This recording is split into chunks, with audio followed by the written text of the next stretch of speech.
Hola a todos, buenas tardes o buenos días. Hoy vamos a estar hablando con dos periodistas, María Ángeles Fernández y Jairo Marcos, sobre el tema de la Amazonia. Y como habrán leído, la Amazonia sigue todavía en fuego y vamos a charlar de este tema.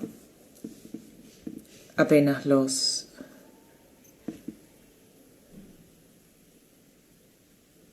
se conecten.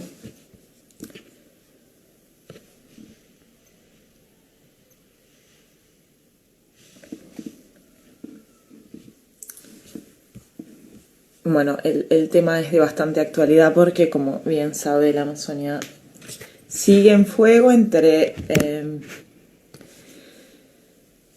incendios que son provocados y, bueno, al que se suma también la emergencia climática como hoy, un poco el tema del que vamos a charlar hoy. Estamos esperando a María Ángeles y a Jairo que se conecten. Así nos van a poder contar el reportaje que hicieron.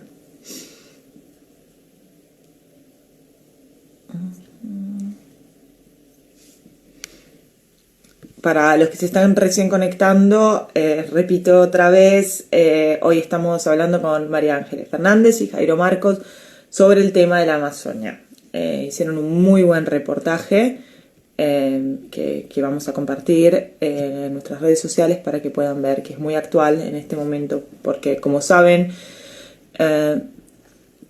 por lo que saben que está pasando en la Amazonia.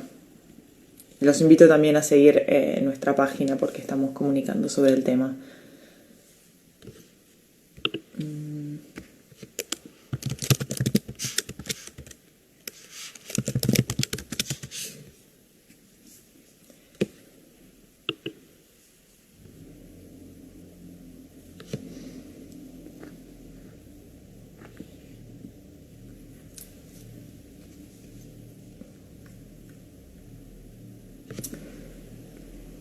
Acá están.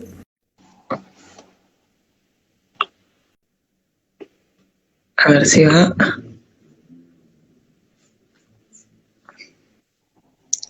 Hola. Vale. Buenas. Hola. Buenos días o buenas tardes. No sé de dónde están. Buenas. Hola. Hola, ¿me bien? Sí, los escucho bien.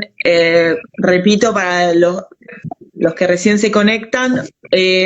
Buenos días o buenas tardes.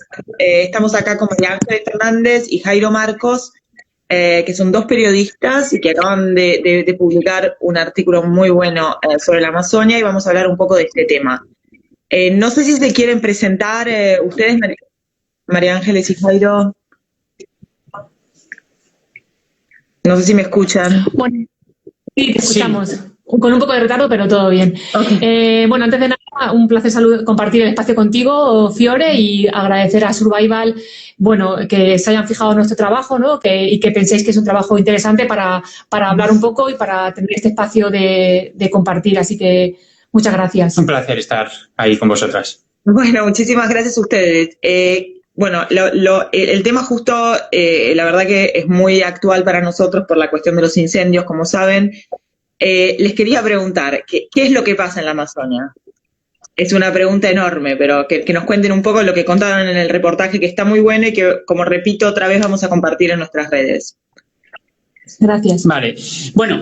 Nosotros, sí dejar un poco claro que, no somos expertos en Amazonia. Lo que pasa es que hemos escrito muchos, si tenemos que definir nuestro trabajo, sobre todo escribimos de temas de agua, mucho sobre desarrollo, medio ambiente, energía. Entonces ahí está claro que al final, antes o después, acabas escribiendo sobre Amazonia, ¿no? Sí.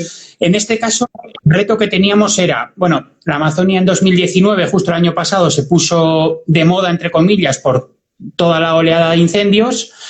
Y la hipótesis o la pregunta de la que partíamos ahora para este trabajo es que precisamente la que nos has lanzado, ¿qué está pasando ahora mismo con la Amazonia, ¿no? Fue así como nos acercamos a esta macrocuenca, 8 países más 1, podríamos decirlo, y un poco para ver cuáles eran los principales retos, las principales amenazas, si había cambiado con respecto a hace un año o no. Sí, porque es verdad que a lo mejor con el tema de los incendios ha tenido más eco mediático y es un titular muy, muy atrayente, que puede generar expectación, que ha salido en los informativos cuando no son noticias habituales de informativos así mainstream o del horario de las comidas.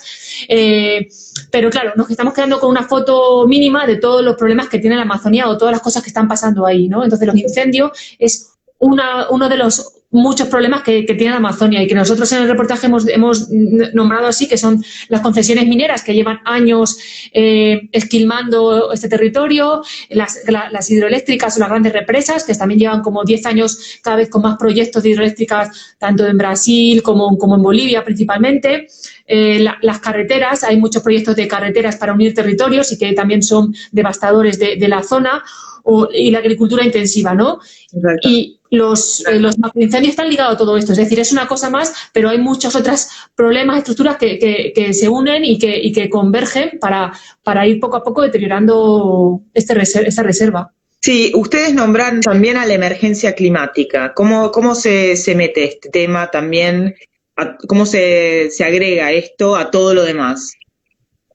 ¿Cuál es? Eso es, digamos, a todas esas amenazas que acaba de un poco de enumerar María Ángeles, podríamos establecer como dos líneas que estaban antes ya de la época de la pandemia y que siguen estando. Una es la emergencia climática, con todo ese cambio climático, y dos, la propia acción humana. Sí. Respecto a la emergencia climática, digamos, al final llama mucho la atención que los diferentes estados limítrofes de la Amazonia, que forman parte de la Amazonia, intentan, digamos, atajarlo desde una perspectiva de país, desde una perspectiva de preservar su soberanía, cuando en realidad, si hablamos de emergencia climática, es que ahí no hay fronteras administrativas que valgan, ¿no? Entonces, ese sería un punto clave para empezar a hablar de este tema de una manera para poder poner soluciones, porque de otra manera sería imposible. Sí. Otro tema interesante para hablar de emergencia climática, perdona, Fiore, que te interrumpo. No. Es el tema del agua, ¿no? Sí. Hablar de emergencia climática es hablar de agua, porque los impactos que nos van a llegar principalmente a los humanos, a las personas, van a ser en forma de agua, sequías o inundaciones o grandes lluvias. Y también, aparte de una reserva de biodiversidad, la Amazonia es una reserva de agua, ¿no? El 20% de agua dulce está en el Amazonas, en todos los ríos que surjan y en el subsuelo. Entonces, está claro que cuando haya menor disponibilidad de agua, al aumentar las temperaturas hay más evaporación de este agua, no solamente que llueva menos, sino que hay más evaporación, y está claro que en un territorio como la Amazonia, pues los vaivenes climáticos, los vaivenes del agua están afectando y van a afectar cada vez más. Sí. Claro, no podemos olvidar que al final es una macrocuenca en la cual depende la vida no solamente, digamos, de las cerca de 34 millones de personas que hay ahí, sino que al final la vida de todo el planeta, o sea, es que si al final la mitad de la biodiversidad está ahí, es que el equilibrio ecosistémico depende de la Amazonia. Sí, exactamente. Y lo que para mí también es muy importante que quizás, bueno, espero que la gente que nos sigue lo sepa, pero aparte de esta magnífica biodiversidad, hay también una diversidad cultural que es extraordinaria, porque no hay que olvidarnos que la Amazonia también es la casa, como ustedes lo cuentan en el reportaje, de muchísimos pueblos indígenas y de pueblos también en aislamiento voluntario, no contactados, ¿no? Eso lo hemos contado menos, pero lo hemos nombrado. Sí, o sea, aquí lo importante sería decir, yo creo que toda esta, decíamos, por un lado, emergencia climática, por otro lado, la acción humana. Todas esas acciones humanas que hablábamos de megaminería, grandes hidroeléctricas y demás, al final se podrían resumir en una palabra: desarrollo, ¿no? Y entonces, si preguntas hacia qué desarrollo vamos, parece que el desarrollo, el futuro, depende de ese desarrollo, pero es que al mismo tiempo quizá no hace falta mirar tan adelante o ser tan tecnológicos, podemos aprender mucho de pueblos originarios, de pueblos indígenas, y hay un dato que es clave: el 85% de la deforestación que se produce en la Amazonia se produce fuera de territorios indígenas. Por lo tanto, eso significa, o sea, esa mera cifra significa que hay mucho que aprender de estas poblaciones. Que son las que mejor están conservando este territorio, ¿no? Son las auténticas protectoras y tenemos que aprender de ellas. ¿Y tú usas un ejemplo habitualmente del futuro?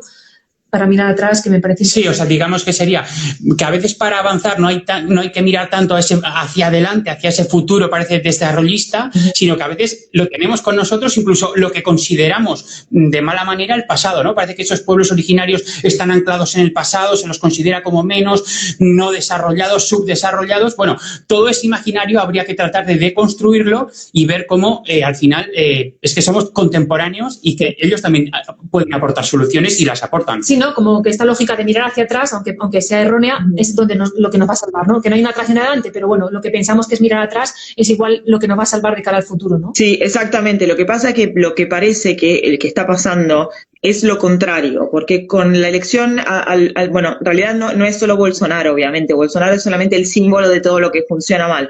Pero la elección de Bolsonaro y también de Iván Duque, no hay que olvidarse que la Amazonia no está solamente en Brasil, como lo decían ustedes, ¿no? Está en varios países. Un poco yo siento, como latinoamericana también, que se está yendo para atrás, que cada vez hay más racismo y que la situación está peor. Y por eso les pregunto, hay una parte en la que ustedes cuentan lo que los gobiernos tratan de hacer o las iniciativas para salvar a la Amazonia. ¿Qué se puede dar de eso que cuentan? ¿Qué es lo que rescatarían? ¿Hay algo que se pueda hacer o para ustedes también el análisis político es bastante oscuro? O sea, la situación bastante negra, dirían. Lo que decía antes, las políticas, o sea, lo de los incendios estos 2 últimos años como que ha sido muy visible, pero las políticas extractivas llevan décadas, sobre todo tanto en gobiernos que se suponen progresistas, a lo mejor son progresistas porque de alguna manera han igualado la brecha económica entre la población, pero para lograr eso han hecho una política de extracción de recursos y de venta de recursos brutal. Entonces, claro, si hablamos de conservación del territorio, pues hay que poner en cuestión algunas políticas supuestamente progresistas o algunos gobiernos supuestamente progresistas. Hay que cuestionarlos. Sí. Y hablando de territorios, de iniciativas más concretas, a lo mejor el último pacto de Leticia ha sido el más... Parece, digamos, que por ahí podrían estar las penúltimas esperanzas en torno a la región, pero en todo caso, o sea, destacar sobre todo esa necesidad de una visión integral, de una visión transformadora, que no solamente con integral se refiere a esos 8 países más 1, sino que al final, por mucho que de esos 8 países, o 6, o los que se quieran poner de acuerdo en el Pacto de Leticia, lleguen a una serie de compromisos, si al final, por ejemplo, las transnacionales de la Unión Europea o de Estados Unidos hacen algo totalmente contrario a lo que son los intereses de la propia Amazonia, al final es que no sirve para nada. Por eso esa visión integral, al final es que nos engloba a todas, ¿no? Sí. Mira, me estoy acordando de un ejemplo que no nombramos ahí, pero que me parece muy interesante, que fue como hace 10 años la iniciativa Yasuní, que se puso en marcha en Ecuador. Sí. Yasuní es un territorio en el Ecuador que ya está dentro del territorio amazónico ecuatoriano, y era una iniciativa para dejar petróleo que había en esa zona muy rica en petróleo bajo tierra, no explotarlo. Pero pedían un fideicomiso internacional, es decir, que los países paran por no explotar. Es decir, lo que dice Jairo, hacer transversal e implicarnos a todos. Y al final una iniciativa que políticamente era muy importante porque tenía lógica, no se consiguió, porque no se consiguió que otros países, otros colectivos, otros gobiernos pusieran los fondos necesarios. Entonces, pues se explotó el Yasuní, porque no... Es decir, que es necesario que nos impliquemos todos los gobiernos para preservar la Amazonía. Sí, y para hacerlo hay que informarse. Por eso la verdad que el artículo que hicieron es muy importante, porque es importante entender la importancia, y eso para mí, también con las cifras que usaban, la importancia de lo que estamos hablando. O sea, como dije antes, estamos hablando de un lugar que es rico en biodiversidad, rico en diversidad humana, y de su futuro depende el futuro de todos como seres humanos.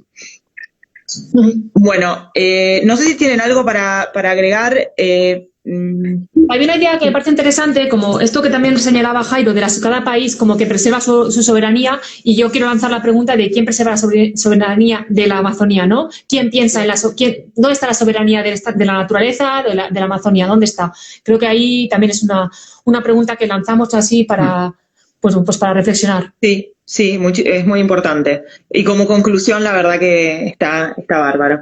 Jairo, ¿querés agregar algo o podemos, hoy nos quedamos acá, si no? Bueno, como recomendación simplemente porque hay fuentes que creo que son para todas las personas que estén interesadas en Amazonia, pueden visitar la red RAIS, Red Amazónica de Geolocalización, o medios de comunicación como Infoamazonia, que lo citamos en el artículo, sí. Y es un medio especializado exclusivamente en temas sobre Amazonia, por lo tanto ahí van a encontrar de todo, vamos. Sí, y nosotros vamos a compartir el artículo del que estuvimos charlando hoy en nuestras redes sociales, ya lo hicimos, pero lo vamos a volver a hacer.